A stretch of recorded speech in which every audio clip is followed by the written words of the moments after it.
bounces every Thursday. And we go back and forth with a connection of the record. So since it's a new year, I figured I'd just kind of go over the rules a little bit.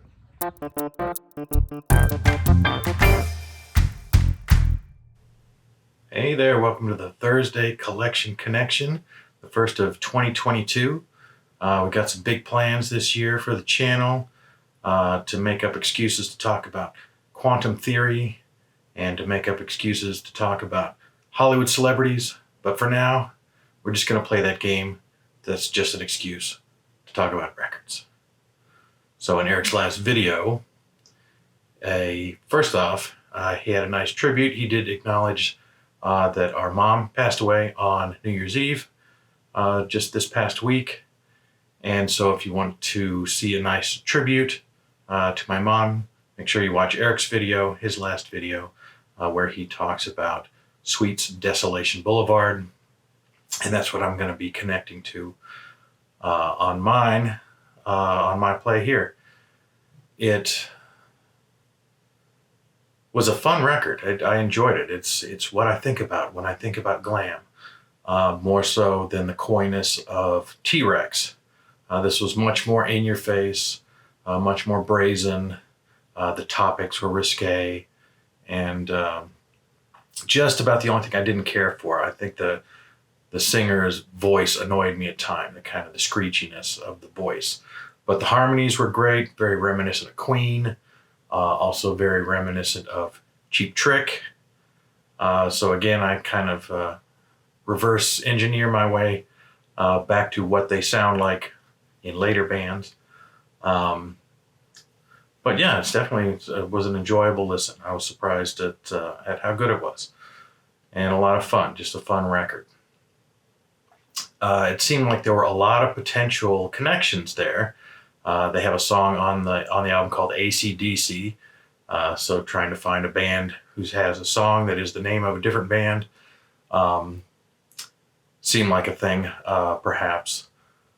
And originally what I was going to do, he mentioned that a lot of those Sweet songs had been covered by people. And of course, Ballroom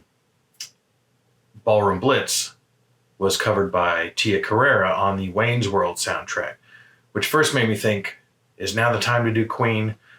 Because obviously Bohemian Rhapsody was repopularized by the Wayne's World movie. It wasn't quite the same thing because it was a cover, Desolation from Sweet, not Desolation Boulevard, but Ballroom Blitz. And then I thought, ooh, I think that there's another cover of a song on a Mike Myers soundtrack of The Laws. There She Goes on So I Married an Axe Murderer, which is true. And again, that's what I was going to do. And this was all done in my head before I even listened to the Sweet album. But as soon as I listened to the Sweet album, from the opening seconds, I knew I had to change and do something else entirely. And that's because I get reminded periodically that the beginning of Ballroom Blitz is parodied in the beginning of the song Armageddon Days Are Here Again on the album Mind Bomb by the band The. So if you ever hear, if you're familiar with that song and not Ballroom Blitz, it may seem like an odd opening to that track, but this kind of ripping drum beat saying, "Are you ready?" And they change it from the band members' names to Jesus, not Jesus, Jesus, and other gods, and say, "Are you ready? Well, let's go." And then they kick into the song. So that is my connection, is that Matt Johnson of the parodies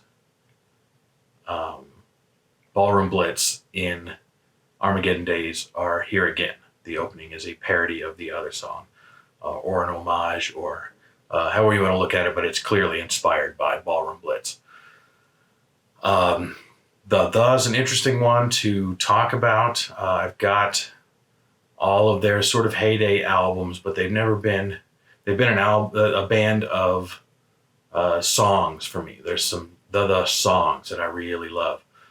Um, and album wise, I would say Dusk is my favorite. And I know Eric has, I think, Infected on 12-inch as a 12-inch single, just the one track. But Mind Bomb is a good record, you know. So it was fun to have an excuse to listen to a full on the album, which doesn't happen very often. And I do like The Beaten Generation, and I do like Armageddon Days Are Here Again, and I like August and September. Um, it is a kind of a turning point album for the, which was basically Matt Johnson's vehicle to make music. And the first two albums were him. You know, he would get like session musicians and stuff to play things. But for Mind Bomb, he actually formed a band, and that band featured Johnny Marr, who was freshly off of his tenure in the Smiths. He made a brief stopover with the Pretenders, but he kind of stayed with with Matt Johnson and the for a good 8 years, I think, doing things like Electronic, his side project with Bernard Sumner, New Order on the side, kind of simultaneously. But Matt Johnson had slowed down recording, so they really only made 2 albums together, Dusk and this one, and Mind Bomb. So it's got a much different sound. It was kind of more dancey in its way, the earliest tracks. This is a lot more organic, and a song like August and September has other instrumentation, you know, so it feels very organic. I feel like Matt Johnson is probably not as deep as he thinks he is. Some of the lyrics are very cringeworthy. He drops an N-bomb, I think, in the Violence of Truth. I don't know if he thought maybe he was John Lennon, that he could just throw that out in the middle of a song. But he maybe didn't consider that it was kind of cringy when John Lennon did it too, when he recorded Woman Is of the World. And so there's a lot. I don't think it's quite as vulnerable or quite as deep as he thinks it is, or is hoping that it would be. But there are still moments. There's some good bits, for sure. And it is a strong listen throughout. Sinead O'Connor features on which one? Kingdom of Rain, I believe, is kind of a duet with an early Sinead O'Connor, who is doing more stuff with other people like World Party and things than necessarily making her own material yet.